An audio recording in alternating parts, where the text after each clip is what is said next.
चलिए, ये क्लास है फॉर्मूला का 13, जिसमें हम लोग इंटरेस्ट पर आधारित जो भी इंपॉर्टेंट सिचुएशंस है, टर्म्स है, फॉर्मूला है, उसको समझेंगे। ठीक है, क्योंकि किसी भी एग्जामिनेशन में आपको सिंपल इंटरेस्ट और कंपाउंड इंटरेस्ट से क्वेश्चन पूछे जाते हैं, और उन सारे बातों को अगर हम समझ लें अभी ही अच्छे से, तो निश्चित रूप से इसमें जो भी क्वेश्चंस दिए जाएंगे वो आपको आराम से बनेंगे। बस सिचुएशन को समझना है, टर्म्स को समझना है, फॉर्मूला को समझना है। तो देखिए यहां पर जब इंटरेस्ट बोलता है तो इसका अर्थ होता है ब्याज।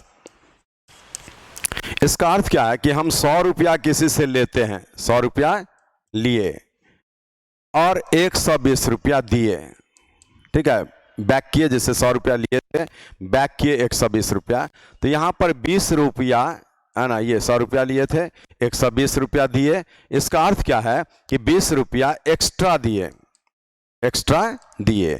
और अगर 20 रुपया एक्स्ट्रा दिए तो यही 20 रुपया जो है वो शब्द में आपको ब्याज कहलाता है। 20 रुपया क्या होगा? ब्याज कहलाता है। अब बात को समझिए ना, यहां से इंटरेस्ट शब्द आपका क्लियर हो गया कि जब हम किसी भी व्यक्ति से 100 रुपीज लेते हैं एज ए लोन और उसको 120 रुपीज पे बैक कर देते हैं, तो 20 रुपीज एक्स्ट्रा जो दिए उसी एक्स्ट्रा रुपीज को हम लोग यहां पर इंटरेस्ट बोलते हैं, हिंदी में ब्याज बोलते हैं, जो एक्स्ट्रा दिया गया। लेकिन ये जो ब्याज बनता है ये आपका 2 तरीके का होता है। तो चलिए इसके आगे फिर हम पढ़ते हैं कि ब्याज हमारा 2 तरीके का होगा, और वो क्या होगा उस बात को देखना है। तो देखिए, जब हम इंटरेस्ट पर आते हैं तो ये इंटरेस्ट 2 तरीके का होता है। मीनिंग है, एक होता है ऑन सिंपल इंटरेस्ट, माने ये सिंपल हो गया, और एक होता है कंपाउंड। तो बोले नाम ही बता रहा है कि ये इंटरेस्ट जो है साधारण है और ये इंटरेस्ट जो है कंपाउंड है, जिसको चक्रवृद्धि बोलते हैं, चक्रवृद्धि। ऐसा इसका अर्थ क्या निकला कि ब्याज जो होता है इंटरेस्ट, वो आपको 2 तरीके का हो गया, एक सिंपल इंटरेस्ट हो गया और एक कंपाउंड इंटरेस्ट हो गया। सिंपल इंटरेस्ट का अपना अलग कंसेप्ट होता है और कंपाउंड का अपना अलग कंसेप्ट होता है, इसीलिए हम यहां पर अब सिंपल इंटरेस्ट के बारे में पढ़ेंगे। तो सिंपल इंटरेस्ट जो होता है, अब ये क्या होता है उसको देखिए। सबसे पहली बात, एक होता है प्रिंसिपल अमाउंट, प्रिंसिपल अमाउंट, ये एक होता है अमाउंट, एक होता है इंटरेस्ट। शब्द को बता रहे हैं, एक होता है रेट परसेंट और एक होता है टाइम। तो देखिए, ये जो भी शब्द लिखा हुआ है उन सारे का अपना डिफिनेशन है, अपना मीनिंग होता है।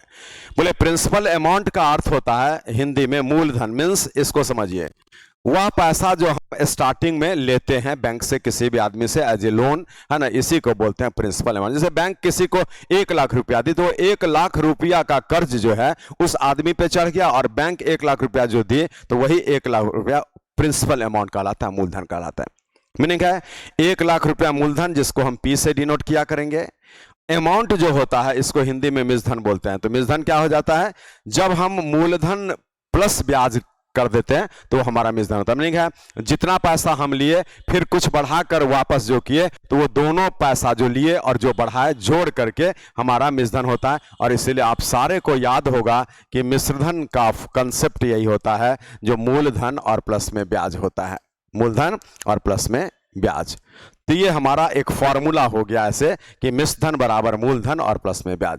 चलिए, इंटरेस्ट को तो अभी अभी देखे थे कि हिंदी में ब्याज बोलते हैं, और ये रेट परसेंट को दर प्रतिशत बोला जाता है। ये तो टर्म्स समझा रहे हैं, ये दर प्रतिशत हो गया। उसके बाद में टाइम को समय बोला जाता है। ठीक है, तो चलिए, एक फॉर्मूला मिश्रधन बराबर मूलधन और प्लस में ब्याज। बोले अब मूलधन प्लस ब्याज होगा, तो इसी से डिराइव्ड फॉर्मूला में आ जाएगा कि आप ब्याज अगर निकालना चाहेंगे तो उसके लिए फॉर्मूला लिख लीजिए, मिश्रधन और माइनस में मूलधन, ये आपका ब्याज दे देगा। अब यहां से जब हम साधारण ब्याज का फॉर्मूला लेना चाहते हैं, तो देखिए साधारण ब्याज जो बनता है, ये साधारण ब्याज का फॉर्मूला होता है ऐसे PTR परसेंट। ऐसा ये मेरा फॉर्मूला है साधारण ब्याज का, ठीक है। लेकिन इसी फॉर्मूला को आप शब्द में अच्छे से लिखिए, तो साधारण ब्याज जो होगा सिंपल इंटरेस्ट, वो कैसा, तो यहां पर लिखाएगा मूलधन, समय, दर और बट्टा में 100। तो ये एक फॉर्मूला हो गया सिंपल इंटरेस्ट का। तो तीसरा नंबर ये हो गया। अब हम इसके आगे बढ़ेंगे चौथा नंबर पर। बोले चौथे नंबर पर जब आते हैं तो यहां से क्या करते हैं कि दर प्रतिशत आपको निकालना रहता है, तो लिख देते हैं उसी फॉर्मूला से ब्याज गुना में 100, ब्याज गुना में 100 और बट्टा मूलधन और गुना में समय, मूलधन और गुना में समय। और बोले इसी से अगर हम पांचवा फॉर्मूला डिराइव करना चाहें तो यहां पर समय जब निकलेगा तो समय का इसी फॉर्मूला से आप देख लीजिए, कुछ समय यहां चला जाएगा, दर यहां आ जाएगा, तो फॉर्मूला बन जाएगा ब्याज गुना में 100 और यहां पर मूलधन और गुना में यहां पर दर। ओके, ऐसा। छठा, अब यहां पर ये तो फॉर्मूला हो गया, इतना ही फॉर्मूला साधारण ब्याज का एक्चुअल में है। लेकिन जब हम टेक्निकल चेंज लाते हैं या टेक्निकल फॉर्मूला पर आते हैं क्वेश्चन को इजीली सॉल्व करने के लिए, क्योंकि कॉम्पिटिटिव एग्जामिनेशंस के लिए आप ये फॉर्मूला देख रहे हैं, तो वहां पर क्या करते हैं वो एक्स्ट्रा बात ये समझाया जा रहा है। जैसे देखिए आपसे बोलता है कि यदि कोई धन राशि साधारण ब्याज पर n गुना होने में, n टाइम्स हो गया, n गुना होने में t वर्ष का समय लेता हो, t वर्ष का समय ले, तो दर प्रतिशत वार्षिक बराबर n-1 और गुना में 100 और बट्टा में t। ये बहुत इंपॉर्टेंट फॉर्मूला, n-1 गुना में 100 और बट्टा में t।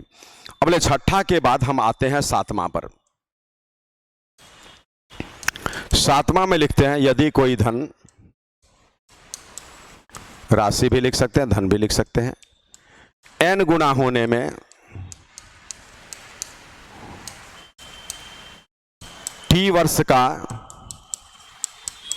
ये सब लिखा दिया ना, तो दो चीज है ना, t वर्ष का, देखिए यहां पर t वर्ष का समय लेगा तो दर प्रतिशत कैसे निकलता है, और यहां पर आप ऐसे लिख लीजिए कि कोई धनराशि n गुना होने में, यहां पर n गुना होने में r प्रतिशत वार्षिक दर से, r प्रतिशत वार्षिक दर से जो समय लेगी बराबर n-1 गुना में 100 और बट्टा में r।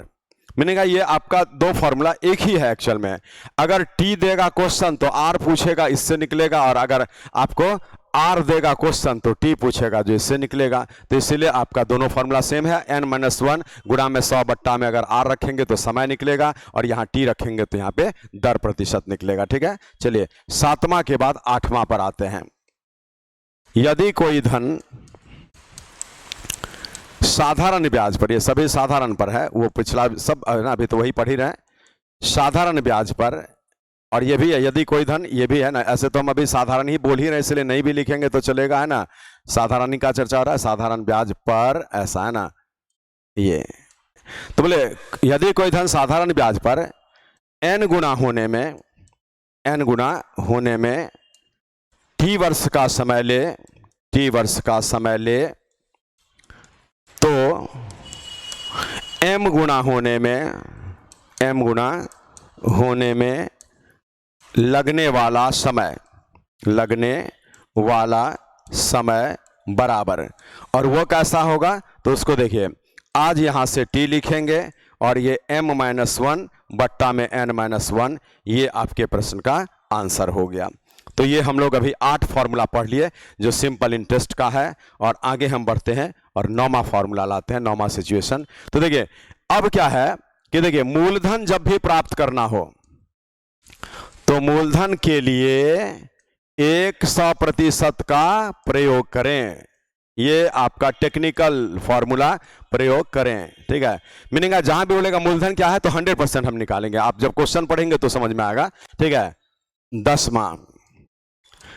10वां में आप लिखेंगे मूलधन के लिए 100% का प्रयोग करें। देखिए समय तथा दर को हमेशा गुणा करें, ये किसके लिए बोल रहे हैं, केवल साधारण ब्याज के लिए, हमेशा गुणा करें, है ना, ये किसके लिए, तो आपको सिंपल इंटरेस्ट के लिए ही लगेगा ये चीज, है ना। तो अभी सारा बात हम उसी का बता ही रहे हैं, कभी कंपाउंड का कोई चर्चा भी नहीं किया। तो बोले समय तथा दर को हमेशा गुणा करें। अब देखिए जैसे बोलेगा 5% पर एनम मीन्स वार्षिक दर से 3 वर्ष का साधारण ब्याज सिंपल इंटरेस्ट 180 रुपया है, ठीक है। तो मूलधन क्या है, मान लीजिए ये एक एग्जांपल समझा रहे हैं, इसके प्रयोग के लिए मूलधन क्या है।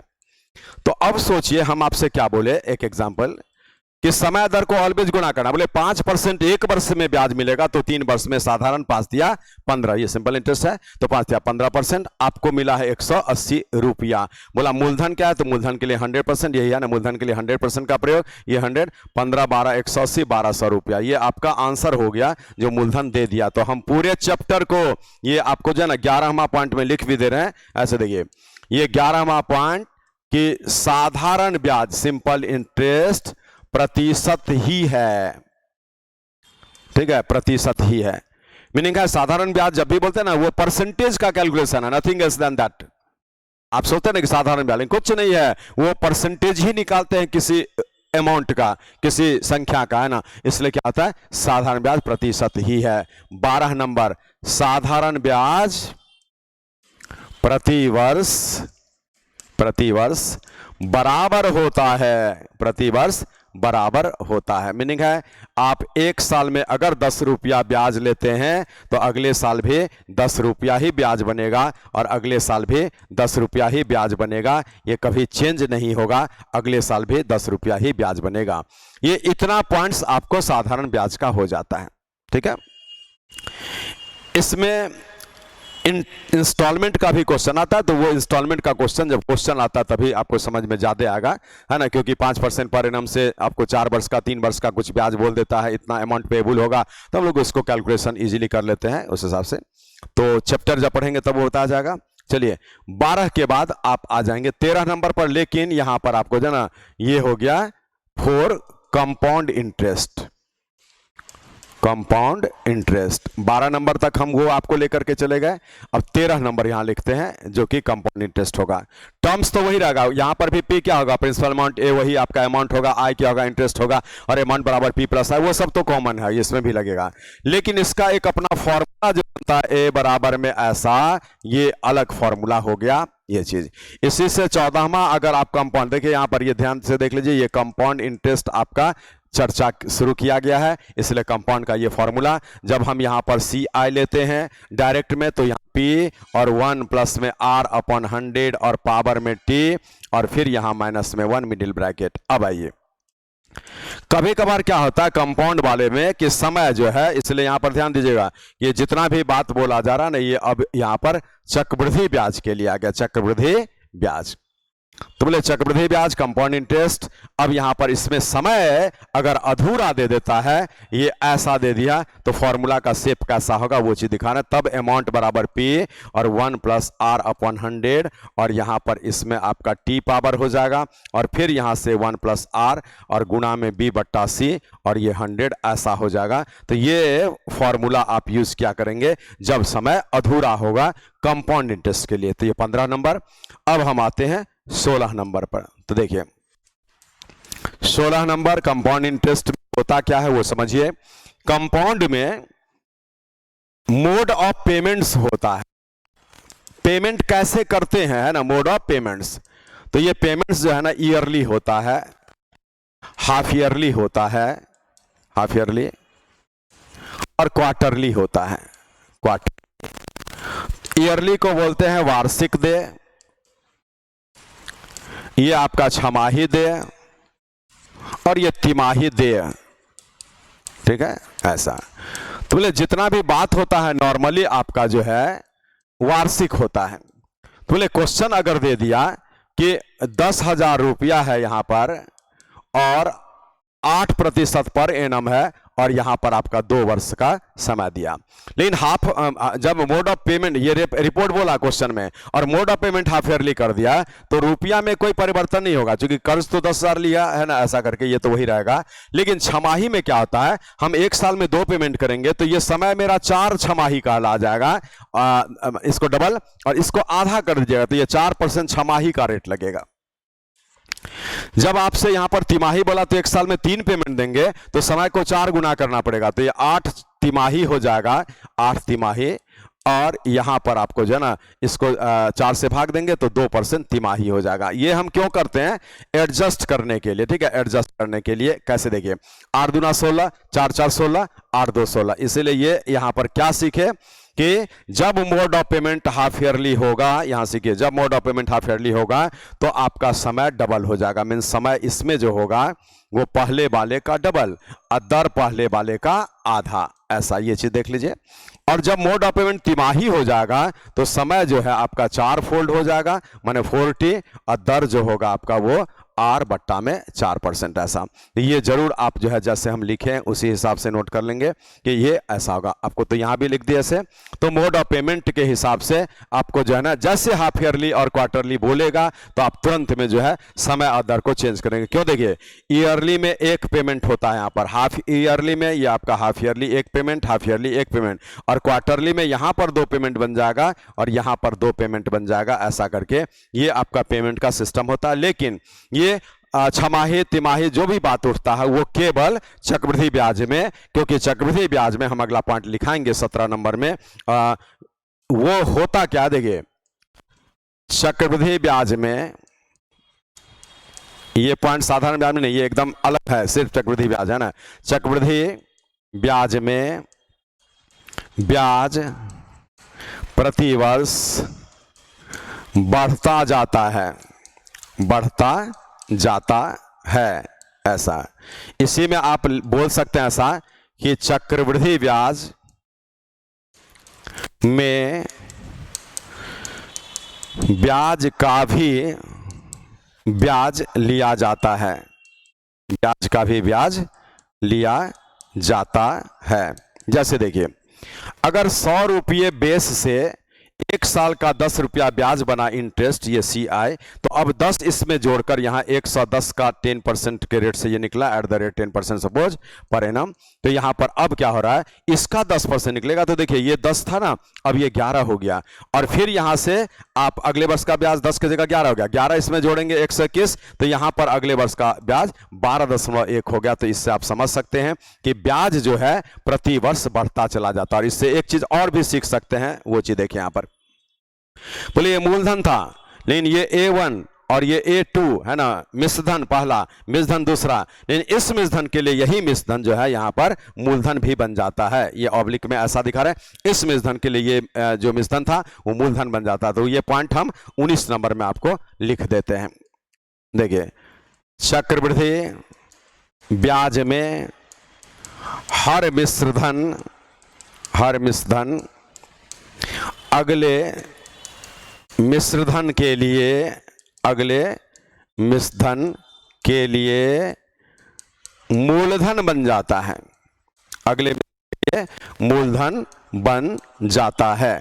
ये बहुत इंपॉर्टेंट पॉइंट है, क्वेश्चन को इजीली सॉल्व करता है, बहुत सारा मोमेंट ऐसा आपको मिलेगा, इसलिए इसको याद रखेंगे। ये सिर्फ कंपाउंड में लागू है, कंपाउंड इंटरेस्ट में आपको हर मिश्रधन अगले मिश्रधन के लिए मूलधन बन जाता है, ये बिल्कुल याद रखना है, इस पर क्वेश्चन आएगा। चलिए 20 नंबर, जब हम चक्रवृद्धि ब्याज में आते हैं,